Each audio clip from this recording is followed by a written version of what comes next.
Hello, and welcome back to the Open to Life podcast. In this episode, I will be talking about what it was like navigating a low breast milk supply and what I would do differently, or what I would recommend to another mom navigating low breast milk supply.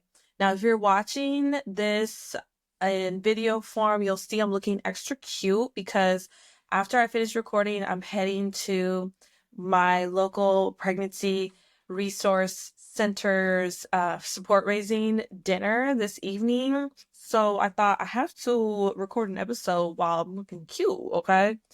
So if you can't already tell, I'm kind of trying to make a series of my fertility, pregnancy, discovery, navigating pregnancy, navigating postpartum, breastfeeding timeline episode series in chronological order.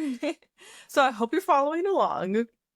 In the past couple episodes, I was talking about what it was like navigating my pregnancy, finding help, resources in a completely new place, and what it was like having a birth that wasn't the type of experience I was hoping for. So, now to get into navigating postpartum. And a big part of postpartum is breastfeeding. There is one moment that your preborn human is inside of you, and the next, the human is outside of you, and suddenly you are a mom to the rest of the world society, even though motherhood really began at conception.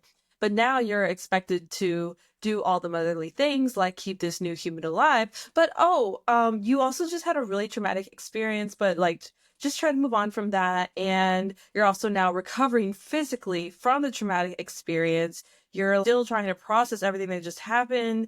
And now you need to learn how to do this new thing with your body, which is breastfeeding, and take care of this new human and do it all. And hee hee ha ha.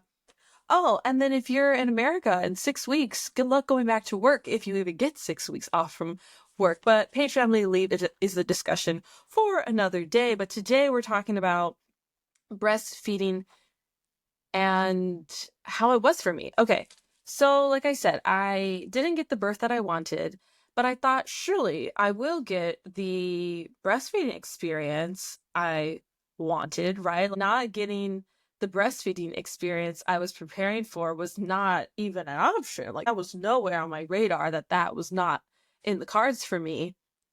And when my son was born in the hospital, I think if I remember correctly, the physicians were a little bit worried about his weight gain, and they already wanted to start supplementing.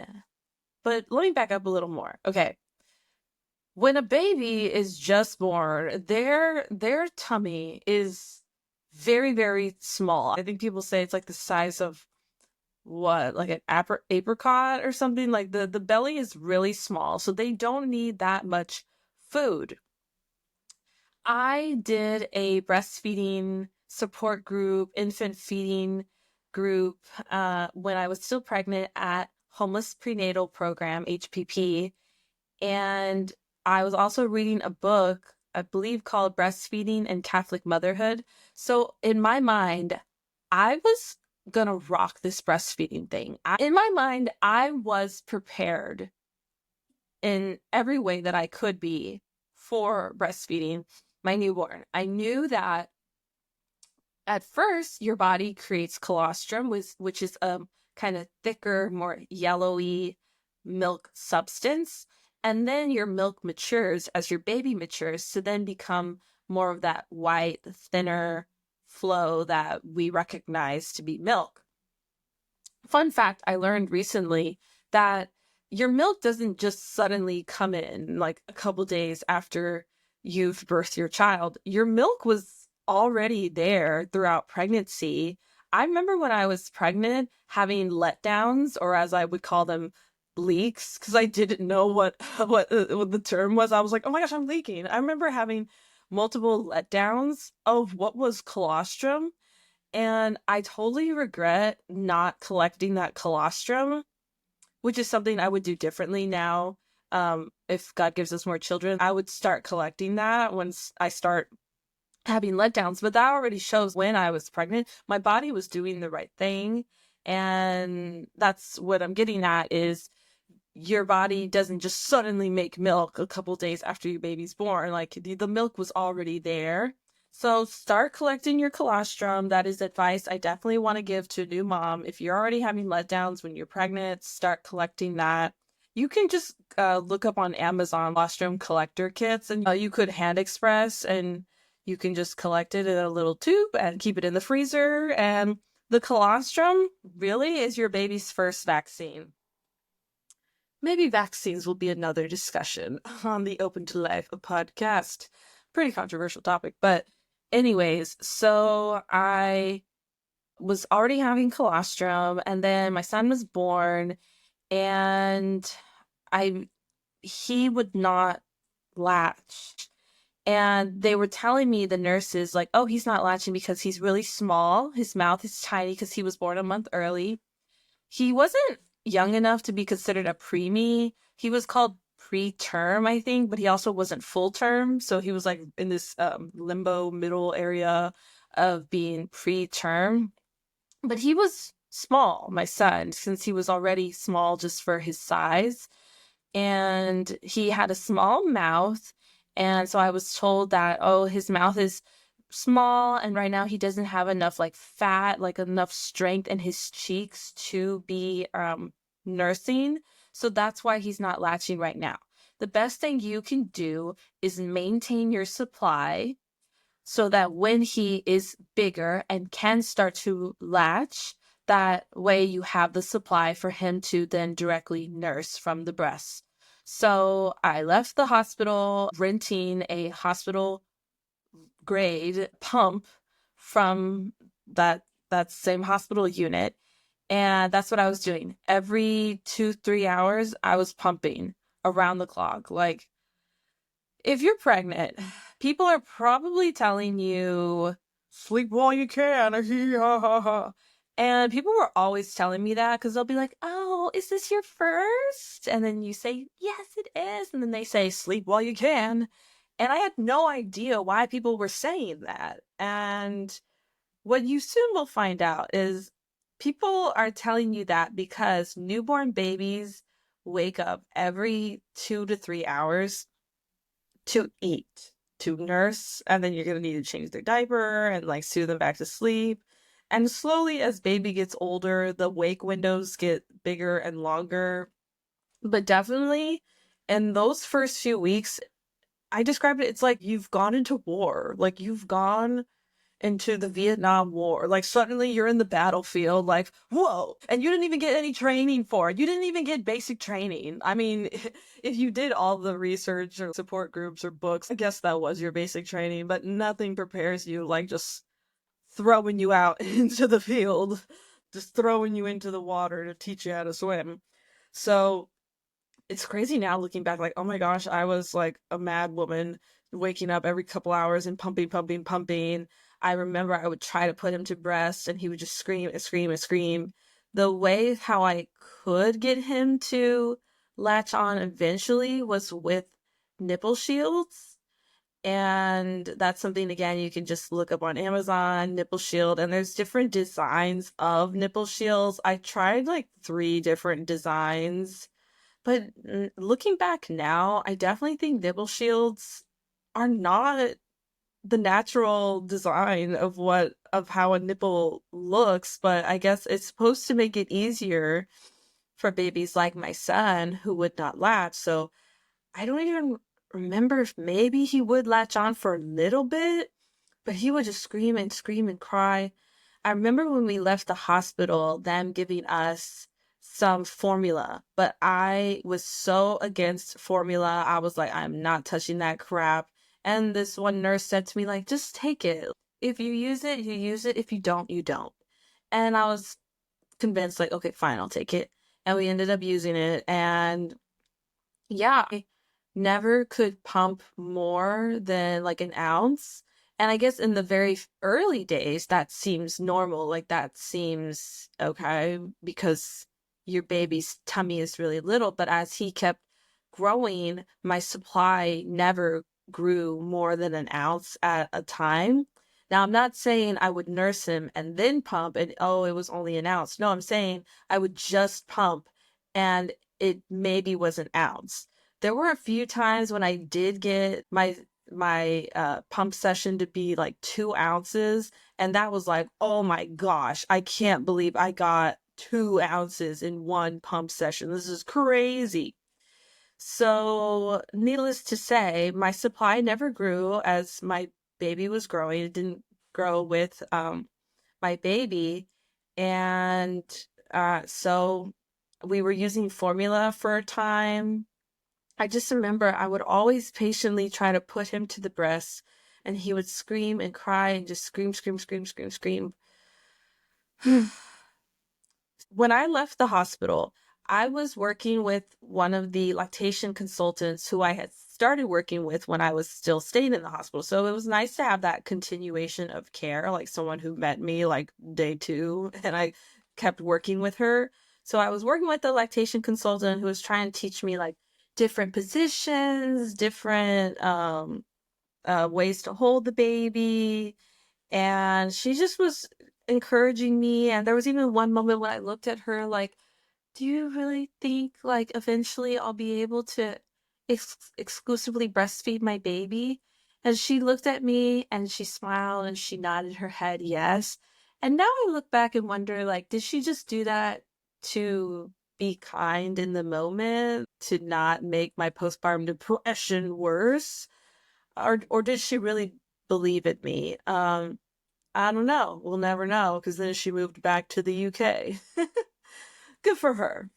She moved back across the pond. And so, yes, I was working with a lactation consultant, and it was, I guess, a few weeks, I don't know, a couple months later, once I suggested, could my son have a tongue tie? Could you check for a tongue tie to the lactation consultant? But now I look back and I'm thinking, like, all those physicians who I was working with in a hospital who were so concerned about my son's weight, who were trying to get me pumping, who wanted to supplement the feedings, were all the different lactation consultants I worked with, and no one thought to check for a tongue tie until I suggested it. I guess I must have seen something, or no, I think it was in talking with other moms. Other moms were the ones who said to me, like, oh, well, you should get him checked for a tongue tie. And yeah, it just really sucks. Like, wow, out of all the professionals who I was working with, nobody thought to suggest that we check that out until I advocated for it for myself, for my son. So finally, the LC checked for a tongue tie. If you don't know what I mean, so everyone has some type of tongue tie, but sometimes the tongue tie is more constrictive than what it should be, not allowing for full tongue movement. And that could affect breastfeeding. It can affect your supply to seem like it's low, but really your baby isn't taking out enough, because your body makes enough milk as is taken out. So if your baby is trying to eat a lot, it's going to tell your body to make more milk. And then as you keep removing milk, that's how milk is made, and so on, so on.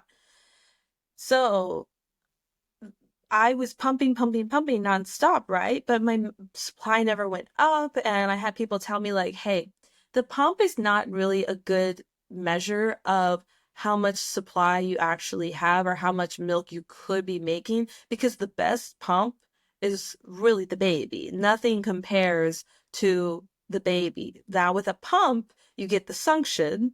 If you hand express, you get like the expressing, like the pulling or the pushing.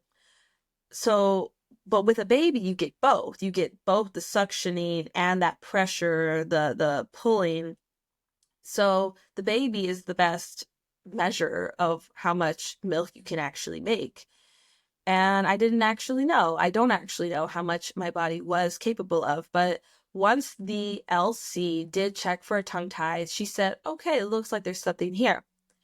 So the next step I did was talked with my pediatrician, like, okay, could you check for this tongue tie? And the pediatrician was really hesitant on recommending he get it clipped. So, in talking with a mom peer who got her two children's tongues ties clipped, she recommended me a dentist to go to. So I want to recommend to you, if you just had a baby, you know someone who just had a baby, and the baby is not latching, do not wait to get evaluated for a tongue tie. Get that tongue tie clipped.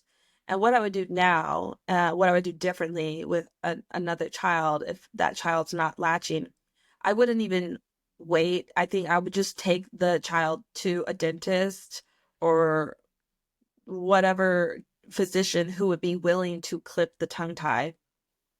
So once I did take my son to a dentist, I think he was about 5 months, and the dentist did see a tongue tie. I forgot what grade, um, level of a tie it was, but it was fairly bad, not the worst, but bad.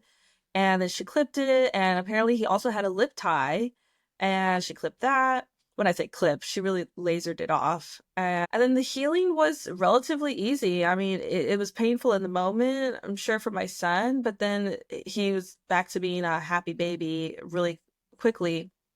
So that would be like step one, get that tongue tie evaluated. And I've tried different pumps. There's this Annabella pump, which claims to mimic a baby at breast. There's this other pump called Flexi by the brand Clean Ounces, which also claims to mimic baby at breast. I was using the Spectra S1 for a while because I think that one is medical grade. There's this certain brand called Lactech that has flanges that also do a pressing motion. So it's suctioning and kind of also mimicking baby at the breast with that pressing motion. But what I'm doing now, now that I'm going on 10 months postpartum now, I still try to pump at least like once a day. I try to do it every couple hours. I use the pump Willow. I got it secondhand from a friend who thankfully she got it covered by insurance. And that's another fun fact is your insurance should cover breast pumps. So that's how I got my Spectra pump. It was covered through insurance. So now I use my Willow pump, which I really like, and I'm definitely going to keep using the Willow pump because it is portable. You can put it in your bra, align it to your nipples, and you can be hands free and not glued to a machine. And that was something I hated so much. Every couple hours is you have to completely stop what you're doing. If baby's crying, you can't pick up the baby and comfort the baby, or you can't be folding laundry or doing like you can just be sitting, reading, journaling on your phone, but can't doing any other productive activities because you have to be glued to a machine. But with the Willow, chef's kiss, love that. Can just put it in the bra and go. Now, I what else would I recommend? I actually printed out a list of things that I tried and things I would recommend as someone who has tried literally everything. So, of course, I worked with a lactation consultant. I also did cranial sacral therapy for my baby. Look up chiropractors that specialize in cranial sacral therapy. So I was doing that for my son before he got the tongue tie. And sometimes cranial sacral therapy is enough that they can just do some things to help kind of realign the body, and that's it. They don't need a tongue tie to be clipped. But we did go on to get the tongue tie clipped. I did go see a breast specialist doctor. My husband and I don't have a car, so it took us, I think, like 2 hours to take public transportation to get to this like breast specialist doctor because I got recommended to go to her by my lactation consultant. So I was really wanting to get answers on why can my body make more milk? Is this what I should expect for every subsequent pregnancy, postpartum experience? Is there something wrong with my breasts? Can you examine my breasts? Homegirl didn't even touch me. And what homegirl did do is she gave me a paper that had recommended readings on grieving not being able to breastfeed.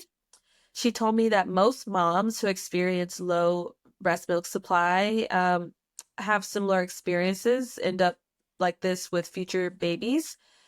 And on that same paper, it had recommended medications, one that is legal in the US and another that is not. The good news was that she did say to me, I can tell you just by looking at you, you do not have insufficient glandular tissue. So what that would mean, if someone has insufficient glandular tissue, it means you literally physically do not have enough of glandular tissue to make milk. So she told me, I can tell you just by looking at you, you have a sufficient glandular tissue. So that was good news. But I definitely felt like after seeing her, it was just kind of like a pat on the head, like, sorry, that sucks. Here's a recommended reading on grieving your experience. Now, bye-bye. And that did not help my postpartum depression. If anything, that sent me into more of a spiral. So consider getting evaluated if you do have insufficient glandular tissue. Yeah, now, yeah, that would suck to find that out, but at least you would have answers as to why you're not making enough milk. And then your expert, then you know what to expect with future children. So I remember in talking with her, she said, sometimes we just don't know why some women have a low breast milk supply. It's kind of like with infertility. For some people, it's just unexplained. And I really don't want to believe that in the fertility awareness world that I am. You know, there's IVF, there's IUIs, and totally against both those because they may help someone get pregnant, but it won't help someone stay pregnant. And that's the real thing with reoccurring miscarriages. It's not getting pregnant. It's the problem that it's staying pregnant. So there is something called restorative reproductive medicine, which is like holistic, and you can find that through a NAPRO provider, natural procreative provider, or a provider through FEM. I think there's a third one, a name that I'm not remembering, but doctors who actually want to treat root causes as to why are you not getting pregnant? Why can't you stay pregnant? And some of it is not the fault of the woman, it's male infertility, but we don't really hear about that, right? That is, there's two in the equation. But my point being is there can be answers to infertility or the inability to become pregnant and stay pregnant. So I really hope as time goes on, there will be more research on the inability to have sufficient breast milk supplies, even if you have sufficient glandular tissue. So get checked out for that. And after I left that doctor, though I was really sad, I thought, okay, maybe the Western medical system has let me down, but let me look into alternative medicine.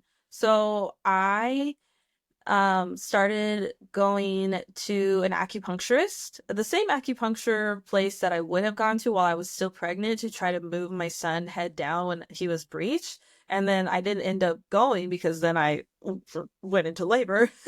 But I ended up going there postpartum for my milk supply. And so they would do acupuncture and cupping on me. And yeah, I think when I was going there, I was steadily seeing some increase in the supply. And there definitely had to have been some correlation with just like that hour every week, every other week, just to de-stress and just be away from life and family and just be with this provider who would help me relax. That was really nice. So definitely want to recommend you try Eastern and Western medicine.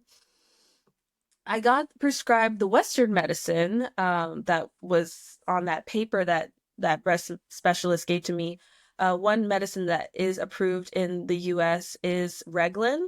And I was trying Reglan for a while, but I found it would make me so sleepy, like so, I don't want to say drowsy, but just like I could not get up and stay up. And so I just continued that just because of how sleepy it made me when I was supposed to be taking care of my baby. What I ended up trying was the drug that is not approved in the US, but is approved everywhere else. But y'all, let's be honest, the FDA has approved the abortion pill. The FDA has approved other things. Like, there's fluoride in the water, y'all. We really gonna trust the FDA with what they do approve and what they do not approve?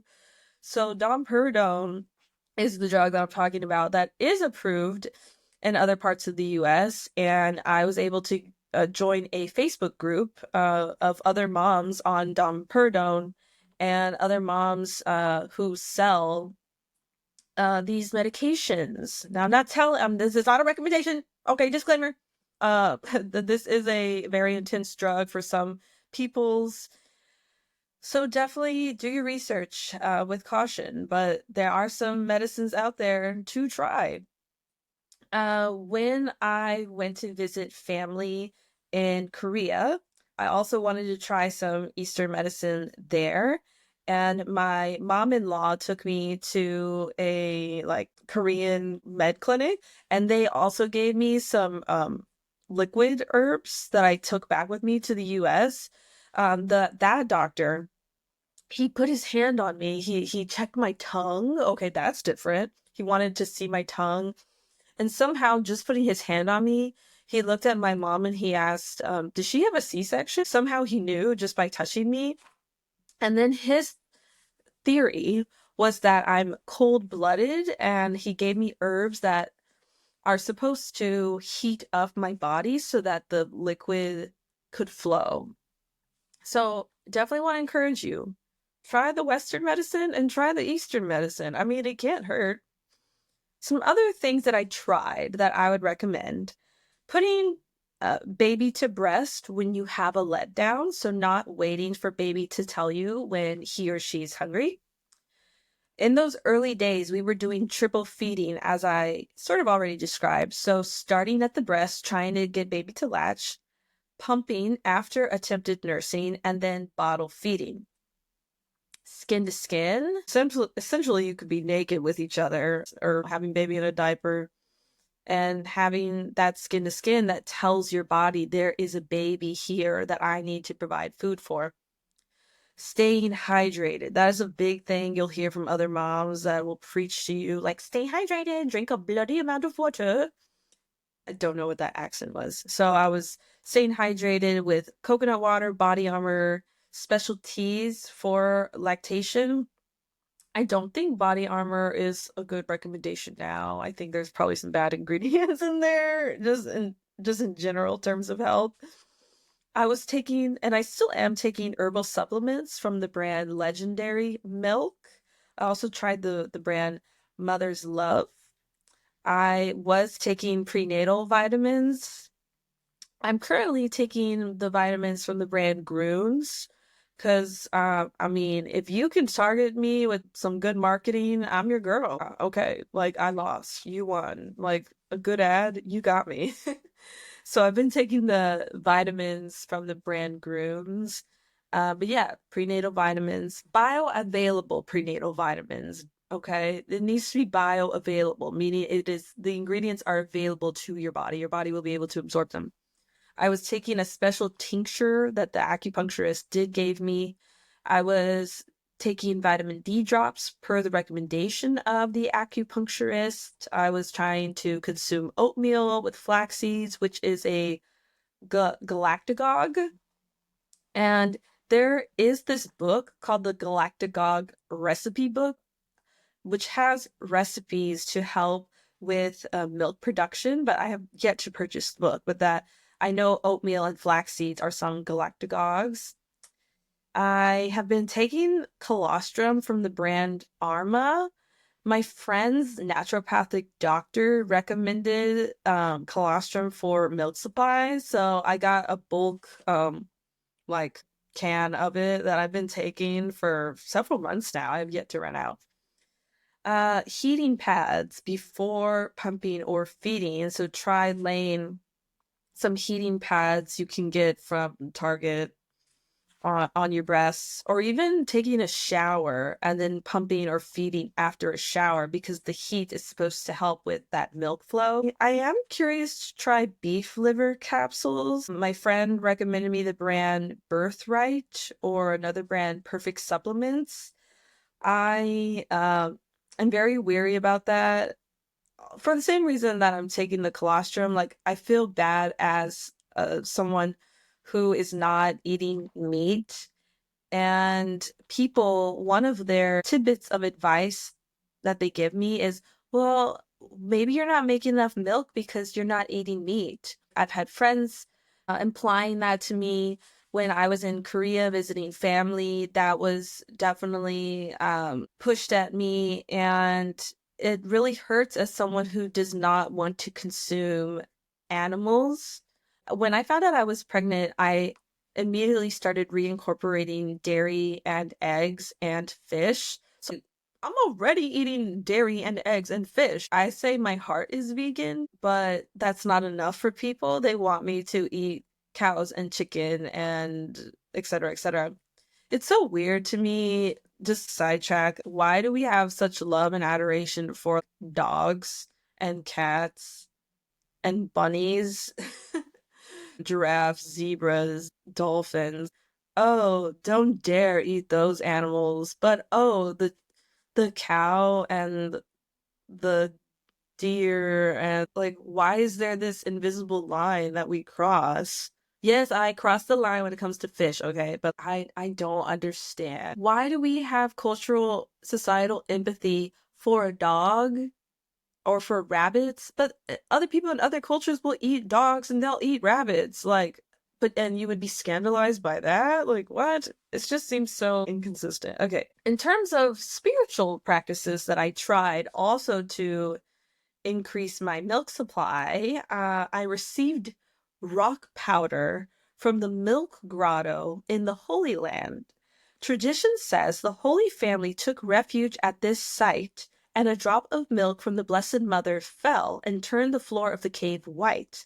The powder is scrapes of the floor and with prayer has healed many breastfeeding issues.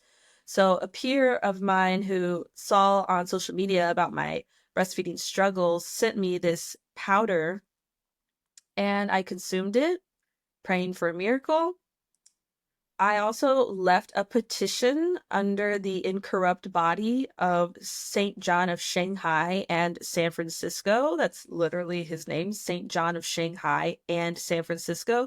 His body is here in San Francisco, uncorrupt, meaning it has not decayed, and it is in Holy Virgin Orthodox Cathedral, which is down the street from my home, and also down the street from all these churches that I frequent. So sometimes I'll go make a visit at Holy Virgin's, and I left a petition underneath his body asking for healing, for a miracle with my breast milk supply. I had also been asking for the intercession of St. Jude, the patron of impossible causes, and St. Bernard, per recommendation of a friend.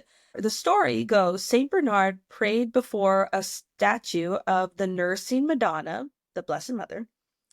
As he spoke, Monstra te esse matrem, meaning show yourself to be a mother. Miraculously, the statue came to life, and the Blessed Virgin placed her breast into Bernard's mouth to nurse him as she did the Christ child.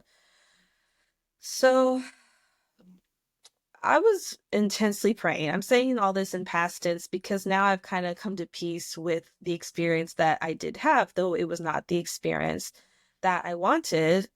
And of course, I was praying for the intercession of Our Lady of La Leche, Our Lady of the Milk, to heal me. I really was hoping for a miracle. As you've learned, I did anything and everything within my power to increase my milk supply, and also praying to God, to the saints to help me, outside of my own human power for a miracle. And I have more peace with where I'm at about 10 months postpartum, that I don't make much.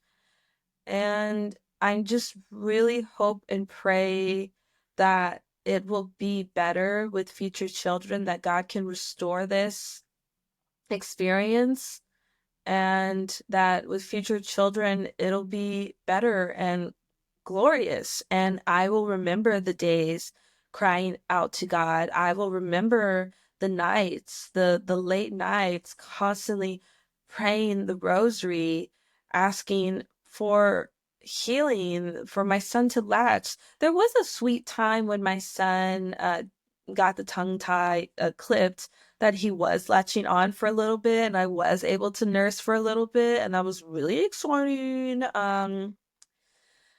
But what I do now, what I've been doing for months and months and months, because I was using formula and I was trying to get like the best of the best. But what I learned through a friend was you could go into your local Facebook Buy Nothing group. There are these groups all around called Buy Nothing, and it's literally just the thought of buying nothing, but just purely giving away or trading. So the suggestion was, why don't you just go in the Facebook Buy Nothing group and just ask if there's moms with oversupplies and get milk from those moms. So that's what I've been doing for months and months and months. We have foregone formula. Sometimes I'll give him formula if we're traveling and we run out of the breast milk. So we do use formula from time to time. Again, only the best of the best. No seed oils, no inflammatory, toxic chemicals for my boy. But so I give him milk from moms with oversupply. So my son is exclusively bottle fed. Whoop, Freudian slip. And though I didn't get my dream of exclusively breastfeeding, I know that I am a good mom. I'm a great mom because I did everything for love of my son. And he may not know that, and he may not learn to appreciate that, but maybe one day he'll listen to this episode. But I really hope it'll be better with future children. And actually, some advice that a friend gave me was, thankfully, doing all this work has affected my breasts positively for future children. So that's good news, right? None of this work was to waste. So I would really love in the future. Now, of course, the grass always looks greener, right? On the other side, but I would really love to be the mom who has that great supply, who has that oversupply, and I can pump and I can be the one to donate to other moms who are struggling. I would really love that to be a part of my redemptive story as a mother. So, if you are also a mom struggling with low supply and don't want to give your baby formula, I would definitely recommend to you to ask for breast milk in your local Buy Nothing groups. And that's what I do. And now I have an ongoing relationship with these moms that I don't even post in the Facebook group anymore. I just directly message the mom like, hey, do you have any milk that I could come by, pick up? And now, like, I really want to invite some of these moms to my son's 1 year birthday because they freaking helped my son to grow. I'm thankful for these moms. I'm thankful um, that I've learned so much in this journey. And I just want to encourage you. I know it's hard. It really sucks. And I've cried and I've cried and I've cried. And sometimes I sit back and I wonder, like, God, this is your design. This is the way how my body's supposed to function. Why have you not allowed for my body to work the way how it was designed? And I don't know, but I have to trust that God uses all things for the greater good, for his glory, and that this will be a part of a bigger story one day, a part of a bigger picture that I just can't see right now. And, you know, there's been times when I've been in lactation rooms or just other spaces with other moms, and I've seen them breastfeed their babies, and it brought me to tears because I don't know why I couldn't share in that same experience. It's really hard, and it just sucks. There's no ands, ifs, buts, what's way about it. I just have to pray that the same way how I pray like over my uterus, that God will restore my birth story, that I will have the beautiful birth that I hope for with future children, that God will also restore my breastfeeding experience. So what I do now is I pump throughout the day, sometimes maybe just once a day with my Willow pump, sometimes not at all. Sometimes I just completely am lazy and I forget. But I just pour in the bottle whatever little I can give, because something is something. And I am a rad mom. You are an awesome mom too. Don't give up. Keep going. It's really hard. I hope this was inspiring. I hope this gave you some tidbits of advice, things maybe you haven't already looked into.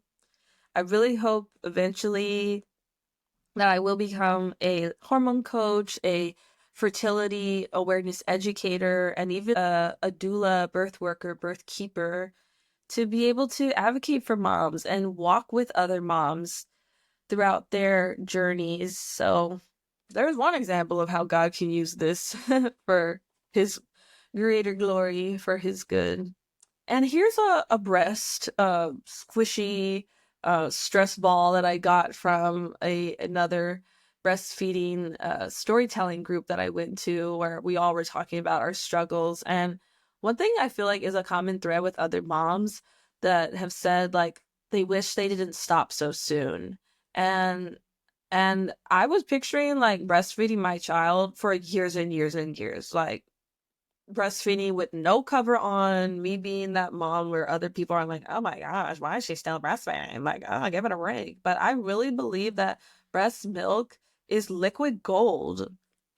And I'm not going to feel bad, hopefully, with future children. I will breastfeed proudly, knowing that it really sucked with previous children. And you don't get to tell me when and where I can or cannot breastfeed my child or however I want to do it. You don't get to tell me that, because I get to decide, because I worked so dang hard. So, love you guys. You got this. And I'll see you in the next one. Bye.